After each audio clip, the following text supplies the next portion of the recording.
I have lived in America for over 25 years, and I feel my birth country, Beijing, China, is the most misunderstood place in the world. To give you, help you to understand what China today is, I think you probably want to understand what Taiwan is, since more people are obsessed with the word Taiwan than anything else, and feel they know more about Taiwan than maybe Chinese. So let me give you a riddle that you probably can try to figure out. Why Taiwan claimed Mongolia? After all, Taiwan is a pretty small island right off the coast of mainland Asia. Mongolia is a pretty large landlocked country on Asia, sandwiched between Russia and China. These two countries are located over 2,000 kilometers apart, and despite Taiwan being an island, their government sort of claims all of Mongolia's territory as their own. And it goes way beyond just that, because Taiwan doesn't just sort of claim Mongolia. They also sort of claim all of these parts of Russia, Kazakhstan, Kyrgyzstan, Tajikistan, Afghanistan, Pakistan, India, Bhutan, Myanmar, North Korea, and have overlapping maritime claims with Japan, the Philippines, Malaysia, Brunei, and Vietnam. Oh, and they also claim 100% of mainland China's territory, too. That means that despite being an island who technically doesn't border anyone, Taiwan has active border disputes with 17 other countries across the world, the most of any single country. And not only that, but Taiwan actively claims an area that's 372 times the size of the territory that she actually controls. Let's look at Taiwan's history. Taiwan's history can be broken into four historic periods. The first one is the changing hand in the 1600s from self-rule to Dutch occupation and Ming Han rule, and finally to Qing Empire of 1683. The Dutch, specifically the Dutch East India Company, who constructed a fortification on the island in 1630. They estimated just 1,000 Han Chinese were living on the island at that time, who had settled alongside indigenous people in the preceding centuries. This number would increase rapidly after 1644, as the collapse of the Ming dynasty to the Qing dynasty on the Chinese mainland sent refugees over the Taiwan Strait. Jing Jinggong, a holdout leader of the Ming forces, was able to keep territory in southeast China until 1662, but then was forced by the Qing to retreat off the mainland. As a last resort, he laid siege to the Dutch-controlled Taiwan, succeeding in taking the island from the Europeans and establishing mainland Chinese control over Taiwan for the first time. Ming control of Taiwan lasted 20 years until 1683, when the Qing dynasty finally left the mainland and conquered Taiwan. Taiwan was now an integrated part of mainland China. To date, the Qing rule over Taiwan was longer than any other power that had or would come to rule over the island, over 200 uninterrupted years. And this is a critical period for understanding the fluctuating national identity of the Taiwanese. It is during this period when some identity with the mainland was able to develop. That's going to be important when looking at three other periods. The second period in Taiwan history is the Japanese colonization between 1895 to 1945. And in the Treaty of Shimonoseki, the Qing dynasty ceded Taiwan to Japan. The Japanese held control of Taiwan from 1895 until their World War II surrender to the U.S. and Allied powers in 1945. 1895 to 1945. That means that during a 50-year period in relatively recent history, Taiwan was controlled not by the Chinese, not by imperial Western powers, but by an imperial Eastern power, Japan. Something that left a distinct mark on the island and the identity of its inhabitants, a mark which the Taiwanese debate and define to this day. When the Republican Chinese government arrived in Taiwan after World War II, they found a people who could speak Japanese, dress Japanese, culturally looked like the enemy that had ravaged mainland China in the war. But how did the people of Taiwan come to see themselves during this period? Upon acquisition of Taiwan in 1895, Japanese political leaders were faced with a 5-month war of resistance and once concluded a Taiwan in difficult circumstances, the ravages of war, disease, ethnic tensions. To deal with this, the Japanese chose harsh governing policies and coupled that with repressive cultural policies. They had foreign governors and they forced Japanese culture onto the inhabitants. The Japanese felt a paternal superiority to their colonists, forcing people to speak Japanese, take Japanese names, and wear kimonos and other traditional garb. But here's the rub. Economic development came under the Japanese as well.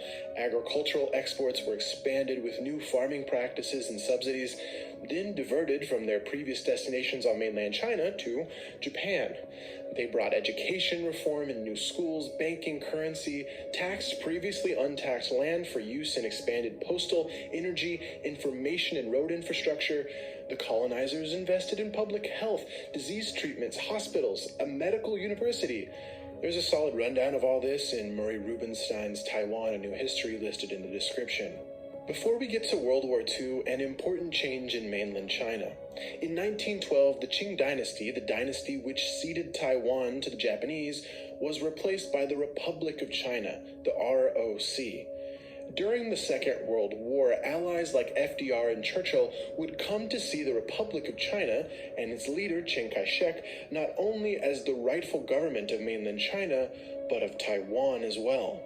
A return of Taiwan, a retrocession, was planned, should the Allies prevail. But while this retrocession was planned in cigar-filled rooms, World War II was proving disastrous for Taiwan. Geographically, like a natural aircraft carrier, Taiwan was strategically located near the coast, a launch point for Japan's ambitions in mainland China and the Philippines. 200,000 Taiwanese men fought for Japan in the war. 40,000 died. Some were patriotic. Others were motivated by increased food rations. Encouraged volunteerism eventually turned to conscription, and Taiwanese women were sent as comfort women for Japanese soldiers. It became clear as the war progressed into 1945 and the focus drifted from Europe and onto the Pacific that control of Taiwan would be returning to China.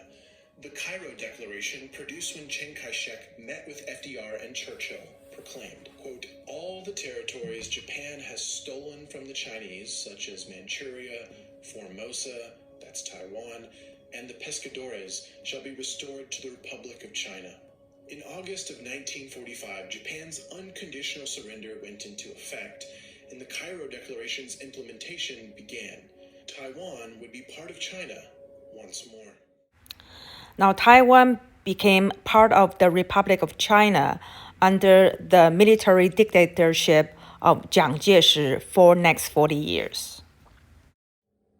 In October 1945, Chiang Kai-shek's Republic of China ended Japanese colonial rule and instituted a new governing structure for Taiwan. While there was excitement about the end of colonial rule, the young and unprofessional Republic of China soldiers that came to replace the Japanese soldiers foreshadowed the difficulty of ROC governance. In a documentary I watched on this, one guy described it as, quote, "The dog leaves, but the pig comes." We're flirting with dangerous territory here, but just imagine a normal person looking at the previous group, the harsh Japanese, and then the new and corrupt Republic of China. What were the Taiwanese supposed to feel about their situation? Nostalgia for their former colonizers? Things were uncomfortable. And strangely, Taiwan was ahead of the mainland, which came to rule over it. Trains, phone line, energy productions, and consumptions, metrics indicative of economic development. Metrics which wouldn't be matched per capita on the mainland until the 80s. Now you can see the dilemma, maybe why some Taiwanese would eventually come to desire independence. Stephen Phillips put it a little better, quote, "Both Taiwan and mainland China had changed so much between 1895 and 1945, politically, socially, economically, that the retrocession was less the restoration of historical ties than the attempt to forge an entirely new relationship." I've already alluded to the amateur, sometimes shoeless boy soldiers of the ROC that landed on Taiwan. They acted like conquerors of a foreign people, looting, supplemented their poor pay with stolen property from Taiwanese homes. But this was a mere symptom of Chiang Kai-shek's corrupt governance and general disregard for Taiwan, a place, might I spoil the story a little bit, Chiang Kai-shek is going to very desperately need very soon. Taiwanese were largely excluded from the new governing structure. Administrators reappropriated businesses, property, industry to themselves. In this way, it was like a new form of colonialism rather than a reuniting with China. Ordinary Taiwanese started going hungry and getting sick. Every source I read in preparation for this video spends time talking about just how bad, corrupt, incompetent, cruel, indifferent to suffering the ROC officials were. Every source mentions the Mao governance. And then all the sources zoom in on a moment when the tensions between the Taiwanese and their administrators boiled over. A cascade of violent political repression. Decades of it. And it all traces back to some cigarettes. On February 27, 1947, a widow in Taipei was caught selling contraband cigarettes. The ROC enforcers took her cigarettes and her cash and tried to arrest her. The widow begged for leniency, and the soldiers, well, they bashed her on the head with the butt of a rifle. With a crowd forming, the soldiers realized they had stepped in it and tried to leave, but they were followed and ended up firing into the crowd. They hit several people. One died. From here, the violence grows. The next day, as news of the incident spread, protests formed against the Republic of China's rule.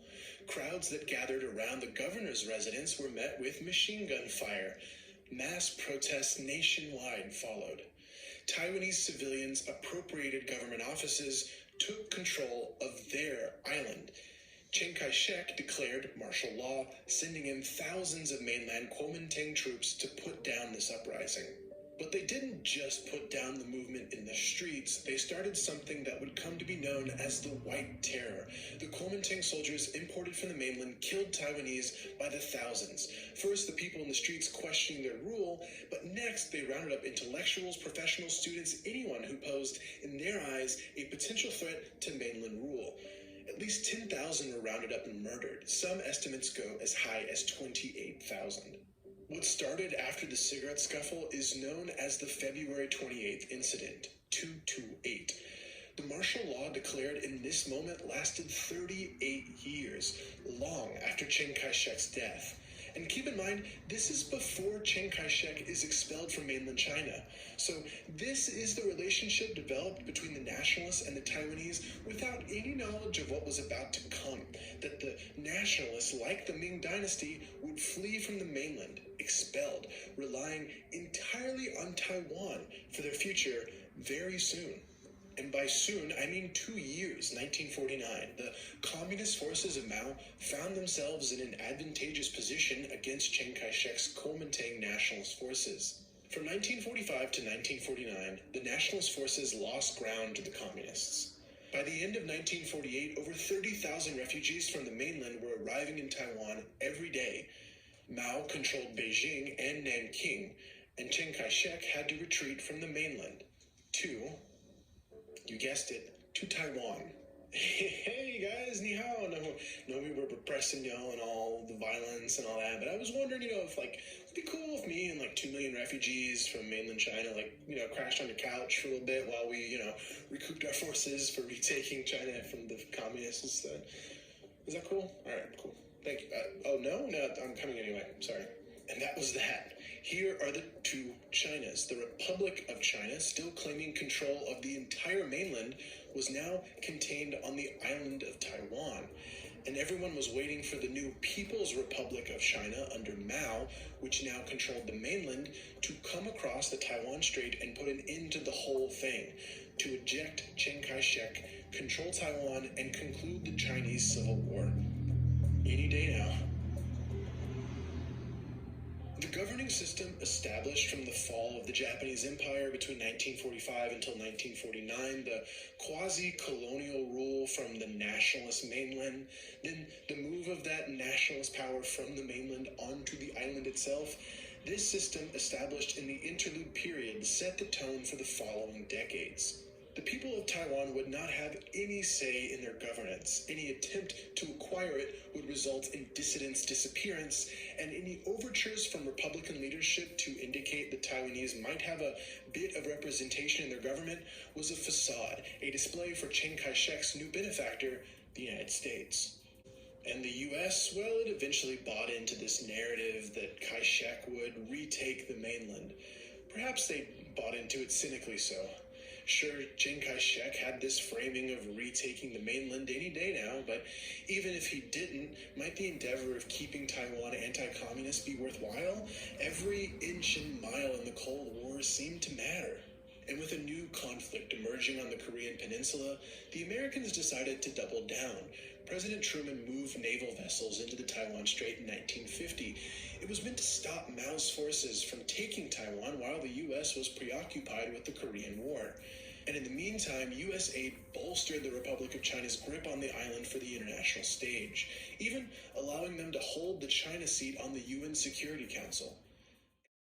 You see, when the Republic of China was founded in 1911, they claimed to be the successors to the Qing Empire, and laid claims to all of the lands which the Qing administered just prior to the Revolution of 1911. The Republic of China has always believed in there only being one China, and this was important when the concept of China was broken between various different warlords and outside powers. The ROC refused to recognize Mongolia or Tibet's independence, and spent years invading and attempting to assert control over the Mongol steppes. And the government's land reforms, forcing large landowners to sell to small farmers in exchange for government industries, well, that set the stage for economic expansion domestically. Despite the rhetoric of retaking the mainland, a status quo was emerging.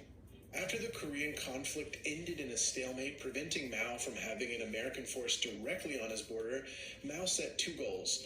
First, to take the China seat on the UN Security Council, and 1971, during the Nixon administration, that the U.S. approach to China relations transformed rather fundamentally. Nixon saw past the bipolar world of the rivalrous U.S. and Soviet Union. What Nixon foresaw was a world with somewhat cooled and stable relations between the U.S. and Soviets, but with new, relevant, rising players on the geopolitical board: Europe, Japan, mainland China. He wrote, quote, "We simply cannot leave China forever outside the family of nations." What this meant in effect was that the United States needed to accept reality. Taiwan's government was Taiwan's government, not mainland China's government. Its name, Republic of China, was a misnomer. And the sooner the U.S. accepted this reality, the sooner it could normalize relations with mainland China and engage with an emerging power on the world stage. Nixon had designs for this during his run for the White House in 1968, and his ambition became fruition in 1971.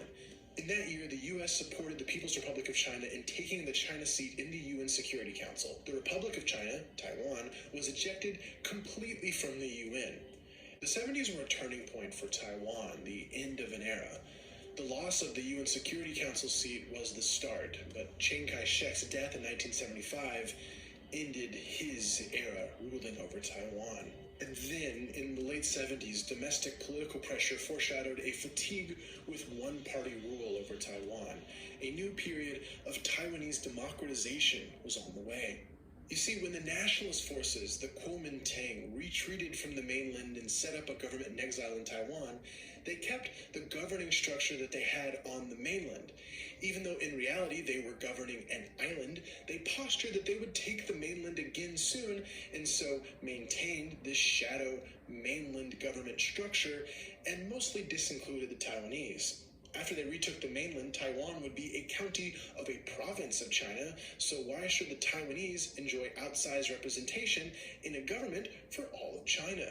This was obviously silly, and over the years it became increasingly clear that this was a rationale, a justification to maintain one-party Kuomintang rule over Taiwan, but the pressure increased to make change. At some point, the people of Taiwan, that is to say, the indigenous people and the Han Chinese who lived on the island before the end of the Civil War, would need to be involved in their own governance. There are four groups here: the indigenous, the Han Chinese that lived on the island before, the soldiers and families and their offspring that arrived or were born on the island after the Civil War, and the Kuomintang political establishment that ruled with an iron fist. These four would have to figure it out, develop a new system. The era of democracy and identity crisis in Taiwan.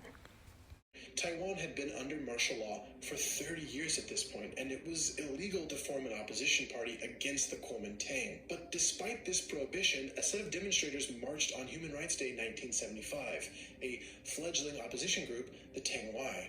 On December 10, 1979, secret police confronted and engaged these Taiwan Human Rights Day marchers. Violence broke out. It led to the arrest of many opposition figures and a crackdown from the nationalist government. But this incident, despite the suppression, is seen by many as the birth of the democratization movement in Taiwan. It raised the profile of many Taiwan figures, planted further resentment of Kuomintang rule among a segment of the population, and, to use flowery language, inspired a new generation. Democratization protests became more bold as the years went by. By 1986, many of the Taiwan leaders went on to form the Democratic Progressive Party. Though formally forbidden from forming an opposition party, they did so anyways, and critically won votes in elections. Martial law was finally lifted in 1987. The seed of a pluralistic Taiwan, far more recognizable to us today, was planted in this moment. Democratization continues in Taiwan. Currently, there are two major parties on Taiwan Island. One is Kuomintang, not the Kuomintang, which is the legacy of Republic of China that been rule and govern Taiwan since 1945, and the DDP, which is started in 1976. The Kuomintang is more like Republicans of America, and the DDP is more a populist, and it's more the Trump version of Republicans of America. So the Kuomintang as believe themselves as Chinese, but not Chinese, because in the today's world, when people talk about Chinese, they are talking about the people from the mainland of China that are governed by People's Republic of China. And DDP, its supporters and members, even though they carry a passport, and that with the name of the country as Republic of China, they only want to identify themselves as Taiwanese, more like they want to call themselves like a New Yorker instead of call them Americans.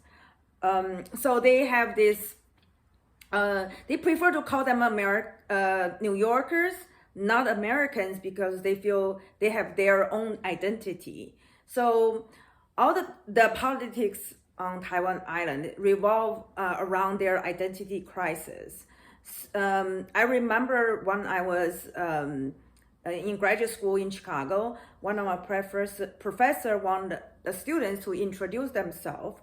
So first, a student from the Taiwan Island introduced himself as a Taiwanese. So when it came to my turn, I would say, I'm from Beijing, China. My professor laughed and said, that's a very politically correct answer. So in the future videos, I will present the Chinese more from a Taiwan perspective, how they look at themselves, how do they look at the mainland China.